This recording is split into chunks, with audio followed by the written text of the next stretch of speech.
యెహోషువ గ్రంథంలోని 3వ అధ్యాయము 10వ వచనములో వారితో ఇట్లా నేను సర్వలోక నాదుని నిబంధన మందసము మీకు ముందుగా యొర్దానును దాటుచున్నది గనుక. యొర్దాను దాటిస్తాడంట. వారు యొర్దాను దాటి, యొర్దాను అంటే ఏంటంటే భయం, అధైర్యము, శ్రమలు. ప్రియులారా, యొర్దాను దాటిస్తాడంటే నీ భయాన్ని తీసేస్తాడు. చాలామంది భయపడతారు, ఏం జరిగిద్దో ఏందోనని. అవునా కదా? భయపడకూడదు. భయం ఎవరు పడతారు? భయం ఎవరికి వచ్చేది? మీకు రాధా పాస్టర్ గారు అంటారేమో.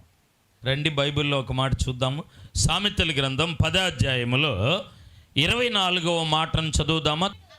భక్తిహీనులు దేనికి భయపడును? అక్కడే ఉండు. ఎవరు భయపడతారు? ఇప్పుడు దేవుడు ఏమంటాడు? యొర్దాను దాటిస్తాను. భయాన్ని తీసేస్తాడు. భయంలో ఉన్నారు. భయము ఎవరికి వస్తుందంటే నువ్వు భయపడుతున్నావు అంటే భక్తిహీనుడు.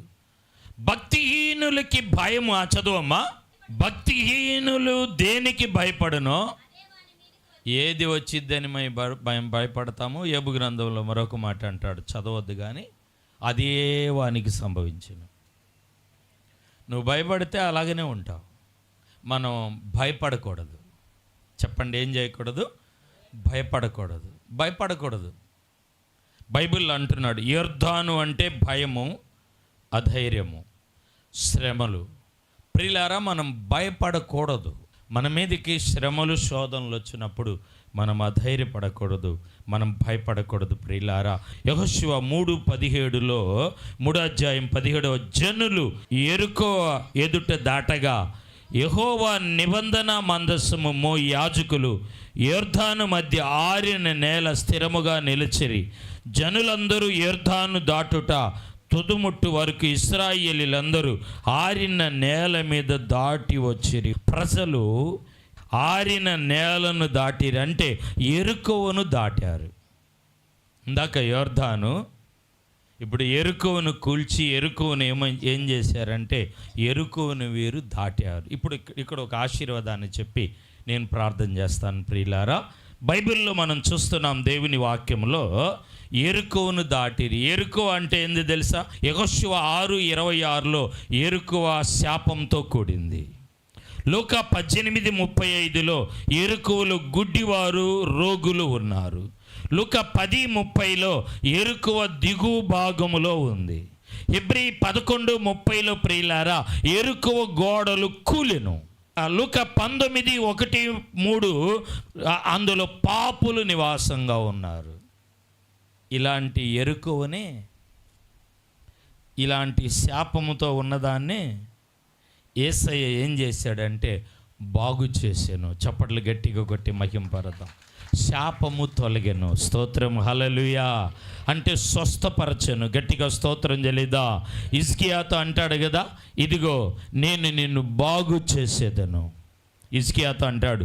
మరొక మాట అంటాడు, యెషయా 38:9 చదువుదామా బైబిల్లో. హిజ్కియా, ఆమేన్. చాలు. రోగి అయి స్వస్థత. ఎంత అద్భుతంగా ఉందండి. కేకు కట్ చేసినట్లుగా లేదా? రోగి అయి ఆరోగ్యం పొందిన తర్వాత రాజుల గ్రంథంలో ఏమన్నాడు? హిజ్కియా బాగుపడెను. దేవుడు శాపముతో ఉన్న దాన్ని బాగు చేస్తాడు. రోగంగా ఉన్నావా? శరీరములో శిరస్సు నుంచి అరిపాదముల వరకు ఏ వ్యాధి నిన్ను కృంగదీస్తున్నదో నా దేవుడు బాగు చేసే దేవుడు. ప్రార్థన చేద్దాం. అందరూ లేచి నిలబడదాం. ప్రేమ కలిగిన మా తండ్రి, సర్వాధికారి, మీకు వందనాలు. మీ సన్నిధి మాతో ఉంచారు. ఈ ఉదయకాల వాగ్దాన సందేశాల్లో ప్రభువా, మీరు చక్కగా రేపు మీ మధ్య అద్భుత కార్యం చేస్తానన్నారు. నిబిడలు ప్రార్థనాపూర్వకంగా వెళ్తుండగా దీవించి ఆశీర్వది. ఈ దినం మీరు అందించిన వర్తమానం 30, 60, 100 ఫలింపి లైవ్ ద్వారా నీ ప్రజలు ఎంతమంది చూస్తున్నారు, వింటున్నారు, వారితో మీరు మాట్లాడి వారి కార్యాలు నెరవేర్చండి. కూడిన సంఘాన్ని దీవించి ఆశీర్వది ప్రభువా.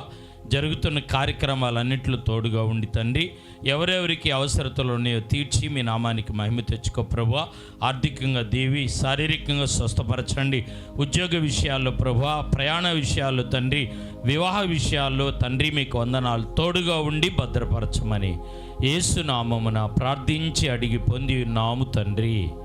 ఆమేన్, ఆమేన్. పరమ తండ్రి అయిన దేవుని ప్రేమ, కుమారుని యొక్క నిత్య సత్య కృప, పరిశుద్ధాత్మ యొక్క అన్యోన్య సహవాసము కూడిన సంఘానికి, ప్రాంతానికి తోడై ఆశీర్వదించి బలపరిచి నడిపించునుగాక.